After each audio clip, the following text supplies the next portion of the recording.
સનાતન ધર્મની જય હો, જય હો, જય હો.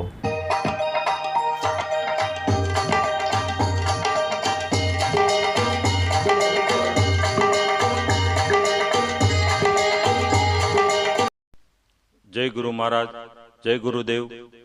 હું વૈદ્ય ચંદુભાઈ ચલાળિયા, મારો અનુભવ ચેનલ ભાવનગર. તો આજે અખા ભગતની વાણી.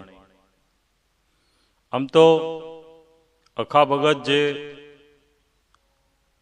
આખા બોલા કહેવાય, એમની જે વાણી છે, એમના જે સાબખા છે, સાબખા એટલા માટે કહેવાય છે કે એ આખા બોલા છે. હાવ ચોખ્ખે ચોખ્ખું, જેવું ભાળે એવું કહી દે અને ગમે એને કહી દે. એટલે અખા ભગતના ચાબખા. હવે ચાબખા એટલે એક દોરડું આવે, દોરડું જાડું, અને રાજાશાહીમાં જે ગુનો કરે એને ચાબખા મારવાની સજા હતી. એટલે એ સુધરી જાય. સાબખા મારે એટલે સુધરી જાય, બીજી વખત એ ગુનો ન કરે. એટલે સાબખા મારવાની સજા હતી. તો અખા ભગત આપણા મનને એવા સાબખા માર્યા છે કે મન સુધરી જાય, કઈક મન સુધરી જાય એવા વાણી રૂપે સાબખા માર્યા છે. તો આજે મન ઉપરની જ એક વાણી છે, મનને જ સમજાવ્યું છે, મનને જ કીધું છે આખી વાણીમાં. આપણે એ અખા ભગતની વાણી, જે એના સાબખા, એ થકી આપણા મનને સમજાવવાનો પ્રયત્ન કરશું, નહીતર એના ભાગ. તો વાણી એવી છે કે જ્યારે જોવું ત્યાં જીવતા દીઠા, મનના મરેલા ન કોઈ રે. જ્યારે જ્યાં જોવું ત્યાં જીવતા દીઠા, મનના મરેલા ન કોઈ રે. મનના મરેલા ને મરેલા મળે તો આવાગમન ન હોય રે.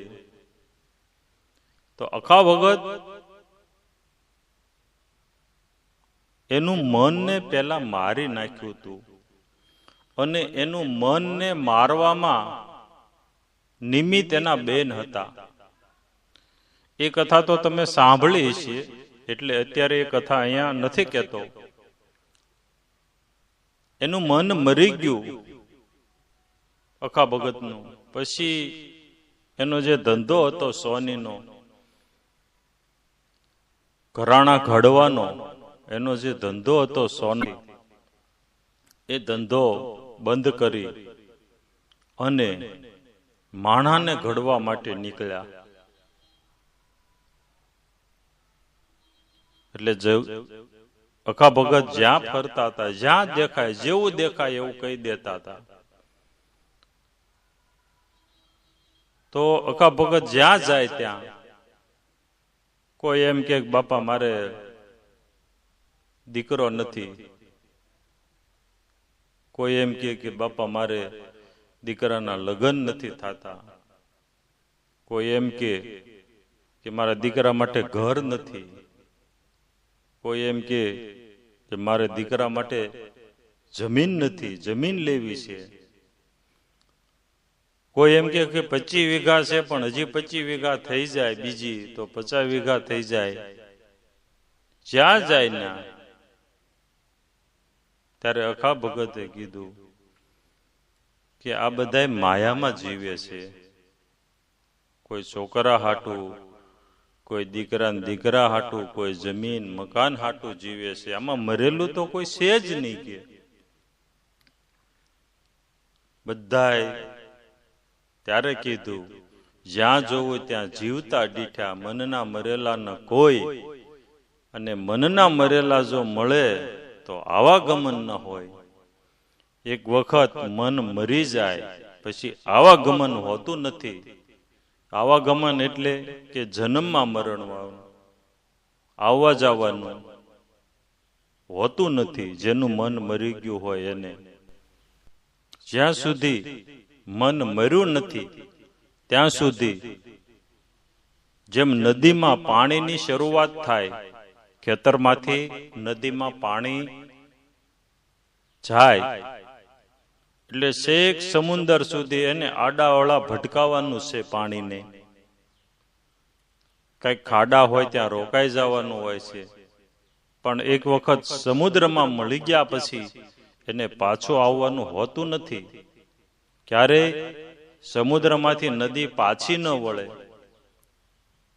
એમ એક વખત મન મરી જાય કે મળી જાય પછી એને આવાગમન નથી હોતું. પછી આગળ શું કહે છે કે મળદું પડ્યું મેદાનમાં એને કળે નહીં કોઈ રે. મળદું પડ્યું મેદાનમાં એને કળે નહીં કોઈ રે. એક અક્ષરનો અનુભવ કરે તો મારા હૃદયમાં માલે રે. એક અક્ષરનો અનુભવ કરે તો મારા હૃદયમાં માલે રે. તો એ મળદું પડ્યું મેદાનમાં. આને સમજવા માટે પહેલા આગળની લીટીને સમજશું તો સમજાશે કે એક અક્ષરનો અનુભવ કરે તો મારા હૃદયમાં માલે રે. એટલે કે જ્યાં સુધી પરમાત્માનો, ઈશ્વરનો, સત્યનો અનુભવ ન થાય, જેમ સેમ એનો અનુભવ ન થાય ત્યાં સુધી અખા ભગત એવો સાબકો માર્યો કે આ જેટલા જીવે છે એટલા મળદા છે. અને આ જગત જે છે ને એ જગત મેદાન છે. આ મેદાનમાં આ બધા મળદા છે. એટલે એક અક્ષરનો અનુભવ કરે. એક અક્ષર એટલે ઓમ પણ કહેવાય, અને ઈ એક છે એને પણ એક અક્ષર કયો. જે સત્ય છે, પરમાત્મા છે, ઈશ્વર છે, એને એક અક્ષર કયો અખા ભગતે કે જો એનો અનુભવ કરે તો મારા હૃદયમાં માલે રે. હવે મારું હૃદય એટલે આખું જે વિશ્વ છે એમાં માલે. આપણી પાસે મહિને હાવ બેઠી આવક હોય, કંઈ પણ કર્યા વગરની 2 લાખ 5 લાખ રૂપિયાની આવક હોય તો આપણે બધે ફરી શકીએ. જ્યાં દેશના કોઈ પણ ખૂણે, વિશ્વના કોઈ પણ ખૂણે આપણે ફરી શકીએ, જ્યાં મનુષ્યને જવાની પરવાનગી હોય. આ તો સ્થૂળ વાત થઈ, પણ ખરેખર જે કીધું મારા હૃદયમાં માલે એ તો એટલું જ બોલાય છે કે વિશ્વમાં એ માલી શકે. આગળ આનું કહી ન શકાય, આને સમજવાનું જ રહે. પછી શું કહે છે કે મર્દોના ખેલ તો હોય મેદાનમાં એને રતિભર જો રાખે રે. કામ ક્રોધ ને ઈર્ષ્યા ને આ ત્રણેયને મારીને ખાઈ જાવે રે. તો આ મનને જે સ્થિર કરવું ને એ મર્દોના કામ છે. જો એ સ્થિર થઈ જાય, એક રતિભર કીધું પાછું, એક રતિભર એટલે રતિભર એટલે રતિ એટલે હાવ નાનામાં નાની વસ્તુ થઈ. એક રતિભર જો રાખે સ્થિર તો કામ ક્રોધ અને ઈર્ષ્યા આ ત્રણેય મરી જાય. આવું કીધું અખા ભગતે. પછી મનને મારીને મેંદો કરે, પાડે મોટા ટોળા રે. મનને મારીને મેંદો કરે, પાડે મોટા ટોળા રે. ભૂતનાથ ચરણે ભણે અખૈયો, એને સદગુરુ ના ઓળા રે. મનને મારીને મેંદો કરે. મેંદો એટલે મેંદો ચીકણો આવે, એને ગૂંદવો પડે. લોટ હોય એને પાણી નાખીને ગૂંદવો પડે એટલે ચીકણો. એમ મનને મારીને જે મેંદો કરી નાખે છે, ગૂંદી નાખે એને, તો તો પાડે મોટા ટોળા રે. ભૂતનાથ ચરણે ભણે અખયો, એને સદગુરુના ઓળા રે. વાહ. તો મનને મારીને મેંદો કરે, પાડે મોટા ટોળા રે. મન મરી જાય પછી એવું કીધું, પાડે મોટા ટોળા રે. મન મરી જાય ત્યારે શું થાય? પાડે મોટા ટોળા એટલે મન મરી ગયા પછી 5 તત્વ, 25 પ્રકૃતિ, 3 ગુણ, 4 અવસ્થા, 7 ચક્રો, પછી જે કાંઈ શૂન્ય કહેતા હોય, કારણ શરીર કહેતા હોય, ફલાણું શરીર કહેતા હોય, આ જેટલું બધું આવતું હોય, આ બધા જે ટોળા છે એ ટોળા બધા પડી જાય. પછી મન મરે પછી આ માયલું કાંઈ રહેતું નથી. એને જેનું મન મરી ગયું હોય એનું. તો ભૂતનાથ ચરણે ભણે અખયો, એને સદગુરુના ઓળા રે. જે શિષ્યએ મનને મારીને મેંદો કર્યો હોય ને એના આવા જે ટોળા પડી ગયા હોય તો એના સદગુરુને કેવો હરખ થાય. ઓળા એટલે એ જ્યારે અખા ભગત હતા એ વખતનો શબ્દ છે. હવે એને ખાલી ઓળા કહે તો ન સમજાય. ઓળા એટલે શું? પણ એને અત્યારની પરિસ્થિતિમાં જવું પડે કે જેને મનને મારીને મેંદો કર્યો હોય જેના શિષ્યએ, અને પાડી દીધા હોય મોટા ટોળા, તો ભૂતનાથ ચરણે ભણે અખયો, એને સદગુરુના ઓળા. સદગુરુના ઓળા હોય એને સદગુરુના આશીર્વાદ પણ થાય અને સદગુરુને પોતાનો હરખ પણ થાય કે એનો એક શિષ્ય જેમાં છે એમાં ભળી ગયો. અને હરખ ન થાય, આનંદ ન થાય સદગુરુને?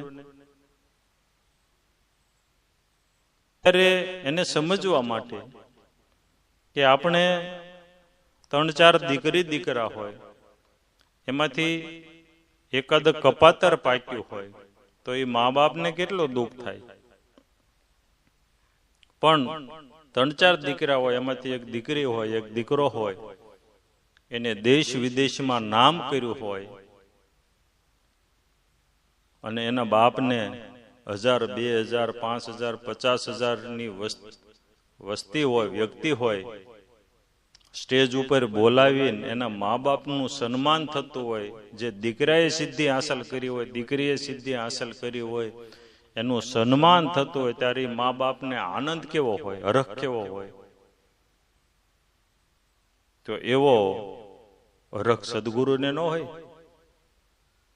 એટલે કીધું કે ભૂતનાથ ચરણે ભણે અખયો, અને સદગુરુના ઓળા રે.